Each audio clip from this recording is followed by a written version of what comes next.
Okay, just got back from a holiday, so I'm just going to get comfortable. I'm having a cider,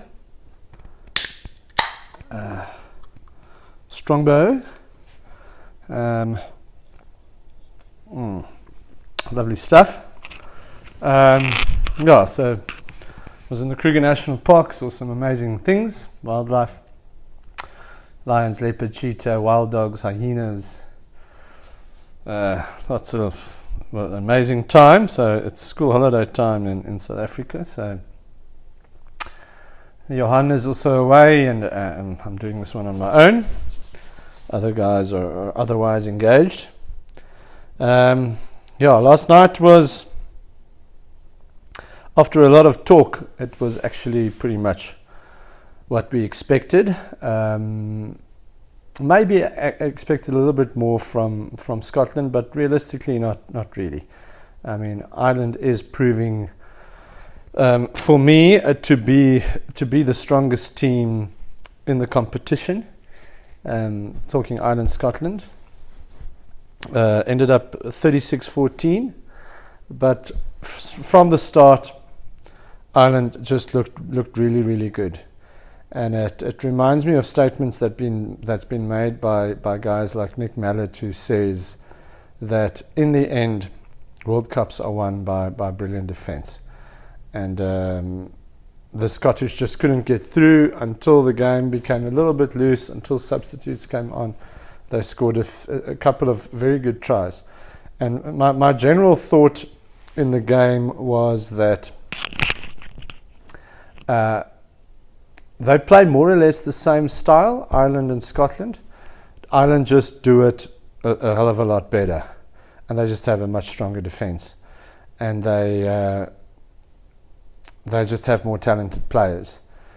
So even though they also do the short passes with the dummy runners, and it looks very similar, it just seemed that like as if Scotland just did everything a little bit slower and a little bit less accurate than the Irish. And we've said it all along. I believe that the Irish are the real deal.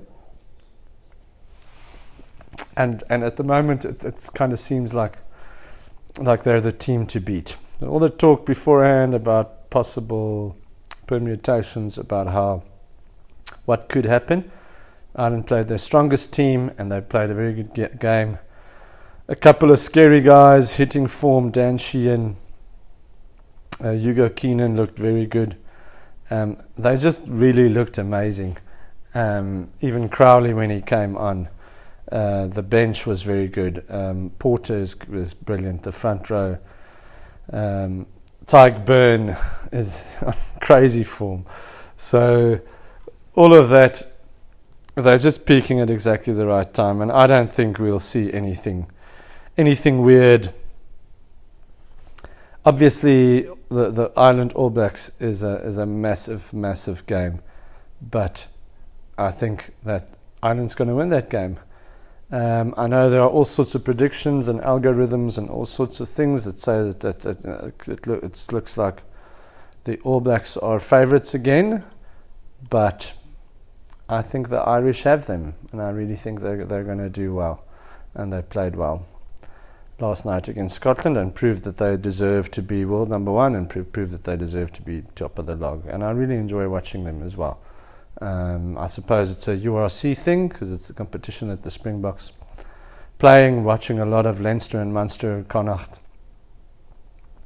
and Ulster, and just the style, the brand, the culture that they've created. A lot of respect to them. If the Springboks don't go all the way, I really wish the Irish all the best against New Zealand. What do I think will happen? As I think it will be similar to the away tests. I just think that structure doesn't suit the All Blacks. The All Blacks need the game to get loose. They need to get their wide guys need to get their hands on the ball, and I just don't think this current All Black side can front up physically in the forwards like the Irish can and like the Springboks can. So, but on the day, anything can happen. But I think Ireland for me in that. Then it was a close game between England and Samoa. Watch that as well, 18-17. The pool was sort of done and dusted. Samoa would have wanted to finish third so that they don't have to qualify for the next World Cup. But England managed to win the game in the dying minutes through a Danny Kerr try, if I remember correctly. But if you look at where England were coming into the tournament, also respect, compliments for what they've done. Samoa, we tipped Samoa for a possible quarterfinal spot, and so England did really, really well in that game as well. Shows a lot of character to pull through in the end. Then another pool decider. So Ireland finished first in that pool and South Africa second.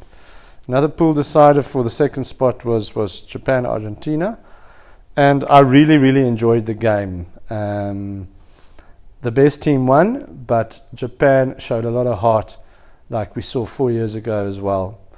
And Argentina's peaking at the correct time. They scored a few really good tries. They've got really good goal kickers. They've got good set piece, and deserved spot in the quarterfinals. So well done to them, 39-2017 in the end. It was quite close for a while, but in the end they sort of pulled away a bit. But a very nice, very good game to watch. And then I watched Tonga-Romania as well. Just a special mention for George Moala. I feel really sorry for the guy that he only started now, started his World Cup now for Tonga. He played really well. He was player of the match.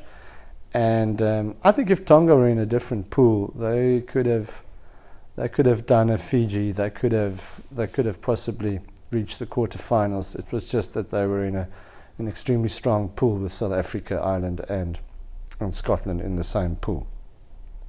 But Romania also put up a good fight, 45-24. And then just watching the build-up, almost the game's just about to start between Fiji and Portugal, and obviously love watching Fiji. So if they win this game, another decider, then they will end second in the pool and they will knock Australia out.